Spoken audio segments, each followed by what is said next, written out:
إن الحمد لله نحمده ونستعينه ونستغفره ونستهديه ونعوذ بالله من شرور أنفسنا ومن سيئات أعمالنا. من يهده الله فلا مضل له ومن يضلل فلا هادي له، وأشهد أن لا إله إلا الله وحده لا شريك له، وأشهد أن محمدا عبده ورسوله. يا أيها الذين آمنوا اتقوا الله حق تقاته ولا تموتن إلا وأنتم مسلمون. أما بعد، فإن أصدق الكلام كتاب الله، وخير الهدي هدي محمد صلى الله عليه وسلم، وشر الأمور محدثاتها، وكل محدثة بدعة، وكل بدعة ضلالة، وكل ضلالة في النار. إما داراني خوشويست وشكورا بالرزكان بقور زانيني خواهي پروردگار يكي كتر لو ڕێگایانەی کە ئەمان گەیەنێتە الله سبحانه وتعالى. خوای تعالى لە سورەتی نوحە لەسەر زمانی پێغەمبەر نوح عليه السلام ئەفەرمێ، پێغەمبەر نوح ئەفەرمێ بە قەومەکەم مود فقلت استغفروا ربكم إنه كان غفارا يرسل السماء عليكم مدرارا ويمددكم بأموال وبنين ويجعل لكم جنات ويجعل لكم أنهارا ما لكم لا ترجون لله وقارا وقد خلقكم أطوارا ألم تروا كيف خلق الله 7 سماوات طباقا وجعل القمر فيهن نورا وجعل الشمس سراجا والله أنبتكم من الأرض نباتا ثم يعيدكم فيها ويخرجكم إخراجا والله جعل لكم الأرض بساطا لتسلكوا منها سبلا فجاجا. پێغەمبەر نوح عليه السلام بقومكي ود فرمووی ئەی قەومەکەم، ئێوە بەردەوام داوای لێخۆشبوون لە خوای پەروەردگار بکەن، دڵنیا بن خوایش لێتان خۆش ئەبێ و لێتان ئەبورێ، چونکە هەر خوا شایستەی ئەوەیە تۆ داوای لێ بکەی و بیپەرستی ئەو خوایەی کە بارانتان بۆ ئەبارێنێ بەلێزمە و بەخۆر، ئەو خوایەی کە ماڵ و مناڵی پێبەخشیون، ئەو خوایەی کە باخ و باخچات و بێستان و کانی و ڕووباری بۆ بەرفراهان کردوون لەسەر زەویە. ئایا ئێوە بۆ خوا بە گەورە نازانن؟ بۆ قەدر و ڕێزی خوا وەکو پێویست ناگرن؟ ئەو خوایەی کە ئێوەی قۆناغ بە قۆناغ دروست کردووە، ئێوە دڵۆپە ئاوێک بوون، پاشان بوونە بە خوێنێکی مەوی، پاشان بوونە بە پارچە گۆشتێک، پاشان خوای پەروەردگار کردوونی بە مرۆڤێکی کامل لە ناو سکی دایکتانە، پاشان مناڵێک کە هاتوون لە سکی دایک دەرچوون مناڵێک بوون، پاشان خوای پەروەردگار کردنی بە گەنج، پاشان پیری کردن و پاشان ئەتان گەڕێنێتەوە بۆ لای خۆی. ئایا ئەمانە هەمووی بەڵگەی گەورەی خوای پەروەردگار نین کە ئەم هەموو قۆناغانە تێ ئەپەڕن و کەسیش نییە بڵێ من لە قۆناغێکە ئەوەستم و قۆناغەکەی تر جێبەجێ ناکەم ئەگەر بمێنێ لەسەر زەویە؟ ئایا نابینن خوای تعالى چۆن 7 طبقە ئاسمانی بۆ دروست کردوون، چین لەسەر چین، طبقە لەسەر طبقە بۆی ڕاگرتوون؟ ئایا نابینن خوای تعالى خۆری لە ئاسمانە دروست کردووە کەوا ڕووناکی و ڕووناکیەک بێ بۆ ئەوەی ڕۆژ دروست بکە و گەرمیەک بێ خەڵکی سوودی لێ وەربگرن، و هەروەها خوای تعالى مانگیشی دروست کردووە بە شەوان ڕووناکی بێ بۆ ئێوە و جوانیەک بێ بۆ ئاسمانەکان.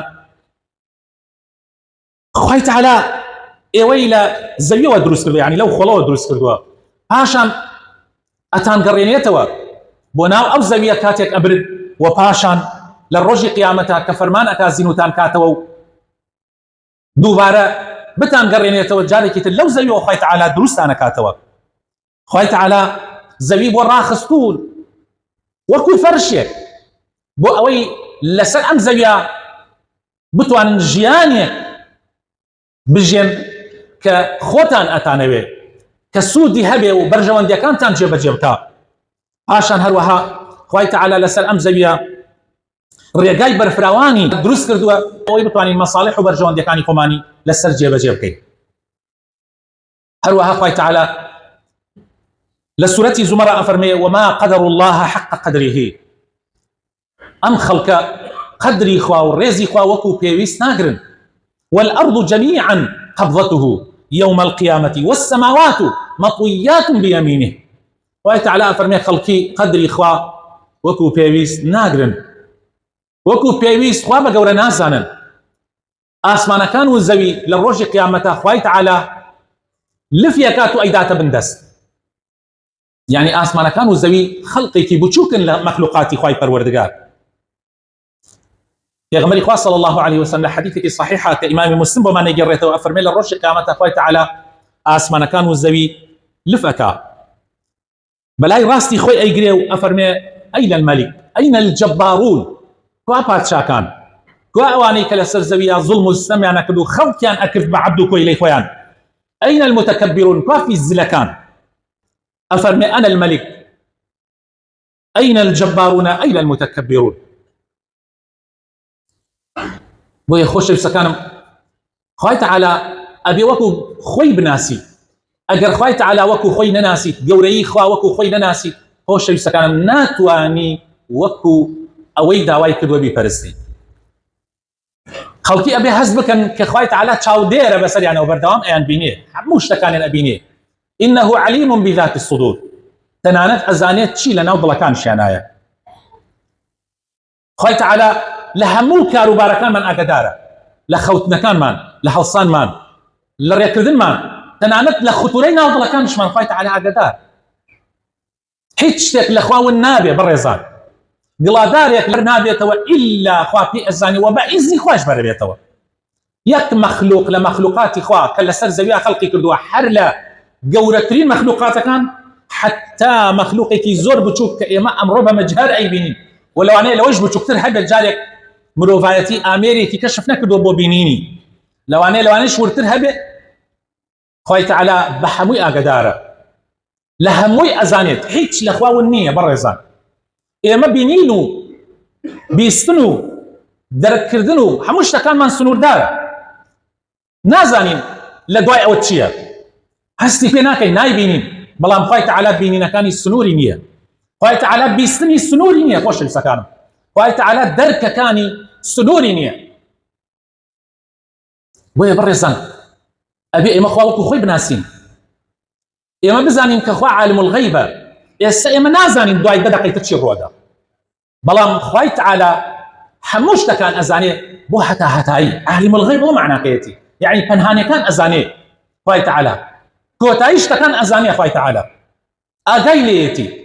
بۆیە بەڕێزان ئەگەر وا خوا نەناسی ناتوانی خوا وەکو پێویست بپەرستی. ناسینی پەرستنی خوا بەسراوە بە ناسینی. ئەگەر تۆ جوان خوا نەناسی، عیبادەتەکانت ئەگەر بیشکەی ئەبێ بە عیبادەتێکی شەکلی. یعنی ئێستا بیرکەرەوە خەڵکێکی زۆر فەرمانەکانی خوا جێبەجێ ئەکەن زاهیر، بەس شەکلیە، شەکلی. یعنی بۆ نمونەکە ئافرەتێکە حیجابەکە سەرپۆش ئەدا، بەس هەر وەکو چۆن بڵێکەنە و باو باپیرانی ئەمەیان کردووە ئەمشێکە لە ماڵەوە پیان و تۆ ئەوە بکە ئەیکا. یعنی وەک شتێکی شەکلی، نەک وەکو عیبادەتێک هەستە، ئەمە فەرزێکە لە فەرزەکانی خوا. بۆیە ئەیکا چونکە خوا چاودێری ئەکا، خوا ئەیبینێت. خەڵکێکی زۆر نوێژەکەن، دێن بۆ جمعە، دێن بۆ جەماعەت، بەڵام تا ئەم دەقە هەر وەکو شتێکی عادەتیە. ئەگەر عادەتی نەبێ بەڕێزان، ئەگەر عادەتی نەبێت چۆن گەنجێ دێ بۆ نوێژی جمعە، بەڵام دێ لە کاتی جمعە لە دەرەوە قسە ئەکا، دەمەتەقی ئەکا، وەڵامی مۆبایل ئەداتەوە کەئەنەهو ها لە ساحەیەکی تۆپارە، کەئەنەهو ها لە مەلعەبێکە. ئەگەر بەڕێزان عیبادەتەکانمان عادەتی نەبێ، خۆشەویستەکانم، چۆن شتەکان ئەبینی ڕێک عەکسی کاتێ دێتە سەر واقع، عەکسی ئەوەیە کە خوا ئەوێ. کابرا شکل و شێوەی مسلمانە، بەڵام سەیرەکەی ئەخلاق و ڕەوشتی بە هیچ شێوەیەک مسلمانانە نییە. زۆر سەیرت دێ کابرا بۆ ڕیزی بەردەمی نوێژەکان ڕائەکا، بەڵام سەیرەکەی مافی خوشکەکەی زۆر بە ئەعتیادی ئەخوا، زۆر ئەعتیادیە. سەیرەکەی زەوی خوشکەکەی داگیرەکە، زۆر ئەعتیادیە. ئەڕوا بەدای فتوایە کە ئەگەڕێ کە مەلایەک لە دەمی دەرچوو بیان بە هەڵا بە نەزانینەوە فتوا بدا بێژە زەوی زراعی بۆ خوشک نییە، بۆ ئافرەت نییە. ئۆخەی بەرە بێ وەکو چۆن کێک کێکەیە دابەشێکەکەی ئاوا دابەشێکن خۆی و براکان و خوشکەکانیش لەو لاوە چاویان زرتەی دێ، فەقیرن هەژارن، هیچ کێشێکی نییە. ئێمە دڵنیا بە ئەمە هەر بەس شکل، هەر بەس وەکو عادەت لە ئیسلام تێگەیشتووە، وەکو عیبادەت تێ نەگەیشتووە.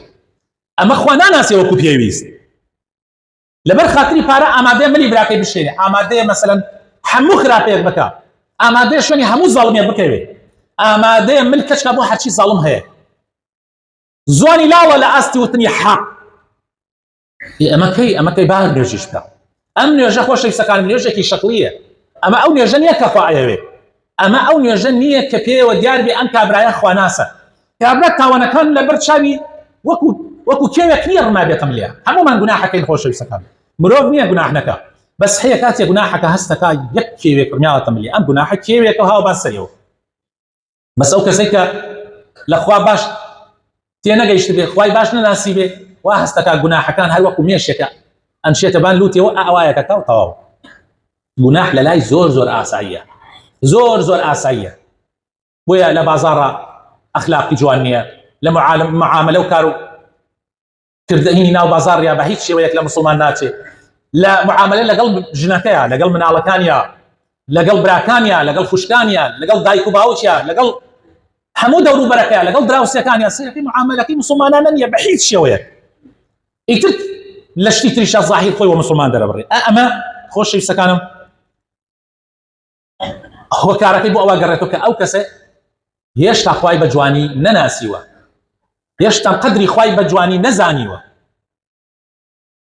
پیاوچاکانی پێشوو کاتێ نوێژیان نەکرد نوێژەکانیان پیانۆ دیار بوو کە ئەمانە ئەو نوێژە نوێژی خواییە هەندێکیان کاتێ نوێژیان نەکرد واللهی براینە وەکو تەختەداری پێ ئاهات لە کاتی نوێژە هەر وەکو تەختەدار هەستت نەئەکرد بە تایبەت لە نوێژە تەنیایەکانە نوێژی جەماعەتە تۆ یا ئیمامی مەفروزە لەسەرت ئاگات لە دواوەی خۆت بێ ئاگات لەوە بێ نەخۆشە لە پشتۆ ئاگات لەوە بێ پیاوی پیرا لە پشتۆ مەجبوری تۆ ئەبێ بە گوێرەی ئەو مراعات بکەیت یان وەکو مەئمومی تۆ لەگەڵ ئیمامەکەیە الله ئەکبەر و سوکەوتەکان تەکەی لە نوێژی جەماعەتە دیار نییە بەس ئەلەو نوێژانە دیارە کە بە تەنیای ئەلەو کاتانە هەندێک لە پیاوچاکان وەکو تەختەداران پێهاتووە واللهی براینە ئەوترێ هەندێکیان لە دەشتا کاتێ نوێژی کردووە چۆلەکە هاتووە نشتۆتە بانێ و سەریەوە نەیزانیوە ئەمە بینە حرەکەی نەبووە کاتێ وەستاوە نیو سعات وەستاوە قورئانی خوێندووە عجایبتان تێگەر بڵێم نیو سعات وەستاوە قورئانی خوێندووە پێغەمبەری خوا صلی الله علیه و سلم کاتی شەو نوێژی کردووە بەیانە 4 سعات و 5 سعات بەس ڕکاتێکی خوێندووە وەستاوە 4 سعات و 5 سعات 5 جزء قورئانی خوێندووە پێغەمبەری خوا صلی الله علیه و سلم لە یەک ڕکاتە لە شەو نوێژیە بەڵام لە نوێژی جەماعەتە پێغەمبەری خوا صلی الله علیه و سلم بە گوێرەی خەڵکەکە کورتی کردوتەوە ئەبێ مراعات خەڵکی نابێ عەزیەتیان بێ هەیە فەقراتی هەیە نەخۆشە هەیە ناتوانێ بۆستێ هەیە ئەبێ مراعاتیان بکەیت بەڵام لە نوێژە تەنیایەکانە ئاوا بن هەندێک لە پیاوچاکان خۆشەویستەکانم کاتی نوێژیان کردووە فرمێسک لەسەر دۆنای نەوەستاوەتەوە هەندێک تر لە پیاوچاکان خۆشەویستەکان لە کاتێکە کە هاتوون بۆ نوێژ یانیان دەست لەرزیوە لە ترسی نوێژە هەندێکی تریان خۆشەویستەکان وەکو زەین العابدین ئەڵێ هەڵساوە بۆ دەستنوێژ ئیتر ئەڵێ ئەم پیاوە ڕەنگی تێک چووە ئەڵێ خەڵک بەزەی پێ هاتووە ئەوە نەڕەنگی تێک چووە چونکە زانیوتی ئەواتە خزمەتی المەلیک الجەبار المتەکەبیر ئەچێتە خزمەتی خوای پەروەردگار زۆرینەی ئێمە کاتی ئەچێتە خزمەتی خوای پەروەردگار قەسەم بەخوا ئەوانەی خزمەتی ئەوانەی بەردەمی مدیر ناحەیەک لەخوا ناترسێ و ترسی پێوە دیار نییە والله ئەوانەی بەردەمی قامێک ناترس چ جا ئەوەندەی بەردەمی مەسئولێکی گەورە وەزیرێک یان ڕئیسێک چۆن لە بەردەمی ئەوە ئەوەستێ و بە خوشوعەوە ئەو پەڕی زەلیلی پێوە دیارە والله نیو ئەوەنە لە بەردەمی خوایە کاتێەوە سێ زەلیلی پێوە دیار نییە بەداخەوە ئەوە بەڵگەیە لەسەر ئەوەی کەەوە ئەم کەسە بە جوانی خوای نەناسیوە و قەدری خوا وەکو پێویست ناگرێت ربی خوای بخاتە ناوە جوانەکانی خۆت ترسی خۆت بخێتە دڵمانەوە یا ربی خوای لەو کەسانەمان بگێڕیتە بە جوانی ئەتناسن بقدرت أزالن وكو خوت يا رب العالمين يا ربي خوايا وقاتنا وجوانا كان يخوت إصلاح من بكي نور إيمان بخيت الضلكان مانا دا مزراو من بكي لسر داريتي يا ربي خوايا لو أنا من بجري كإسلام وكو خوي أنا سن يا ربي خوايا لو أنا من بجري كعبادة وكو عبادة أنا سنك وكو عادة يا ربي خوايا أخلاق من جوان كي روش من جوان كي يا ربي أخلاق روش من بوش يوبيا كتو أتوي كفي غمركت بو مالي دار رشتوا يا ربي خوايا وقاتنا وجوانا كان يخوت رحمة مردوكان من كي شفاين خوش كان مردي يا ربي يا إله العالمين يا إلهي خوايا ما قلنا المان صالح كي لم فتنة آخر زمانه يا ربي خوايا بزيد بحال ما نبيته يا ربي خوايا بزيد من خلق بيته يا ربي خوايا بزيد ما نبيته خوايا كار بدستان يعني بو باش بكي بو أوي بزيان بم خلق بيته بحالي أم خلق بيته يا ربي خوايا هر كار بدستي كباش نابي هر كار بدستي كمل هرو الدنيا واي كدو خلقي لبي بتو يا ربي خوايا أوانش بدل يخوانو مشغول كي لكوري إيمان كيتو يا رب العالمين يا ربي خوايا بقاتنا وجوانا كان يخوت كردستان لبلاو مصيبات بدور بقري لظلمي ظالمان بدور ما بقري. آمين آمين آمين آمين. الحمد لله رب العالمين والصلاة والسلام على رسول الله الأمين وعلى آله وصحابته أجمعين. يا أيها الذين آمنوا اتقوا الله ولتنظر نفس ما قدمت لغد واتقوا الله إن الله خبير بما تعملون. خوش سكانم إما چی کاتێک وامان پێتێک کە بە جوانی خوای پەروەردگار بناسین، چی کاتێک یعنی هۆکارەکانی تعظیمی خوا بە گەورەزانینی خوا چین؟ یەکەم خۆشەویستەکانم دوورگرتن لە گوناح و تاوان و گوناح وات پێەکان نەعوذ بالله خوات لەبەر چاو بچووکە کاتەوە. تاوان و گوناح وات پێەکە حساب بۆ خوا ناکەی، حساب بەس بۆ چاودێری خوا ناکەی، حساب ناکەی کە خوای تەعالی ئاگاداری هەموو کار و کردەوە کاتە. هێواش قەدری خوا لە دڵتا بچووکە بێتەوە. بە گەورەزانینی شەعائیرەکان و دروشمەکانی خوا تەساهول ناکەی لە ئەمرەکانی خوایە. ئەمرەکانی خوات لا گەورە بێ، سونەتەکانت لەبەر چاو وا بێ کە ئەنەو فەرزە، فەرزەکانت لەبەر چاو ئەمەندە گەورە بێ حەزەکەی بمری بەس فەرزێکت نەچێت ئاوابی ئەوە ئیتر هێواش خوا لە دڵتا گەورە ئەبێتە. هەنێ کەسێ نوێژی سونەت ئەمەە بە گەورە ئەگرێ، ئەمەە بە گەورە ئەیگرێ، ئیتر ئەڵێ ئەمە وەکو فەرز وایە لە لای، ئیتر طبعا ئەوە بە هیچ شێوە فەرزەکانی نافرۆتێت، تۆ کە سونەتەکە ئەمرە بە گەورە بگرێ. اهتمامدان بە قورئان، خوێندنەوەی قورئان بە دڵەوە، بیرکردنەوە لە معناکانی قورئان و چوونە ناو قورئانەوە، تەدەبوری قورئان. كتاب أنزلناه إليك مبارك ليدبروا آياته. قرآن بۆ نهاتوە براینە ئێمە هەر ئەوە تەماشای کەین و بڕۆین بەسەریە. قورئان بۆ هاتووە ئێمە تەدەبوری تیا بکەین، بیری لێ بکەینەوە، بیر لە معناکانی بکەینەوە.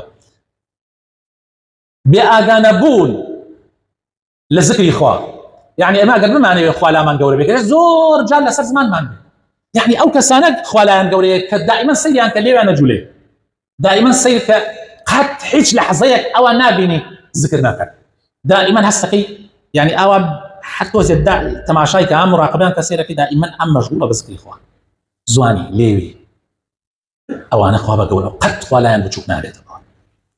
کەس ئەگەر بڵێ سبحان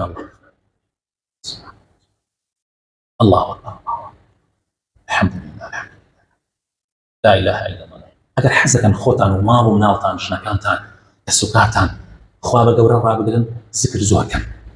ئەوانەی ذکر زۆرەکەن دائیمەن خوا لایان گەورەیە، زۆر گرنگ. خۆی ذکر یعنی چی؟ یعنی دائیمەن خوا دەبیرە، دائیمەن خوا چۆن ها لەسەر زمانتە ها لە ناو دڵیشتە. زۆر گرنگە بەڕێزان. بیرکردنەوە لە مەخلوقاتی خوا. خەڵکەیە ئەچێ بە گەشت و سەیران بۆ ئەوەی قەوەنز بکە، بۆ ئەوەی گۆرانی لێدا، بۆ ئەوەی هەڵپەرکێ بکە، بەس خەڵکیشەیە ئەچێ بۆ گەشت و سەیران بۆ ئەوەی بیر لە گەورەی خوا بکاتە. ئەچێتە ئەو دەشتە سەیرەکەیدا بیر لە ئاسمانەکان ئەکاتەوە، بیر لە دار و درەختەکان ئەکاتەوە، بیر لەو ڕووبارانە ئەکاتەوە، لەو چێوە بەرزانە ئەکاتەوە. ئەلی ئەوە گەورەی خوای بۆی دەرەکەوێت، بەڵام ئەوی تر مەشغوڵە و سەرچۆپی گرتەوە هەر سەری وا ئەکا، تۆ ئەگە حەبەر دوام سەرت وا بکە هەر نازانی خوا چی، نەعوذ بالله، هەر خوا دەبیر ئەچێتەوە. ئەخر ئەوە کێشەکانە.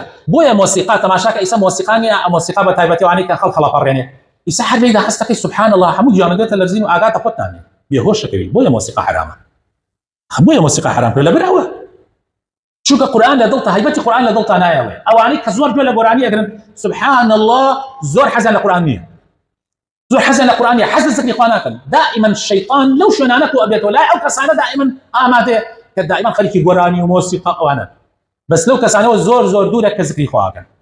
ئەوە خۆی شەیطان بانگەکا بۆ لای خۆی بە گۆرانیەکانی ناو سیارەکەی، بە گۆرانیەکانی ئەو دەشتا، بە هەڵپەرکەکانی، بە سەربادانەکانی بە ئەمانە. بیر لە خەڵکانی پێشووی خۆمان بکەرەوە، بیر لە کار بەدەستانەکان بکەرەوە، بیر لەو هەموو فیرعونانە بکەرەوە، هەر لە کوتوبڕەکە دوای ماوەی جارێ خوای تەعالایە گۆڕێ. برایانە ئەو هەموو زاڵمە وەکو ئیدعای خوایەتیان کردووە. برا فیرعون وتوێتی ئەنا ڕەبوکم الأعلا، وتوێتی خەڵکی لە من خوا گەورەکە ئێوە.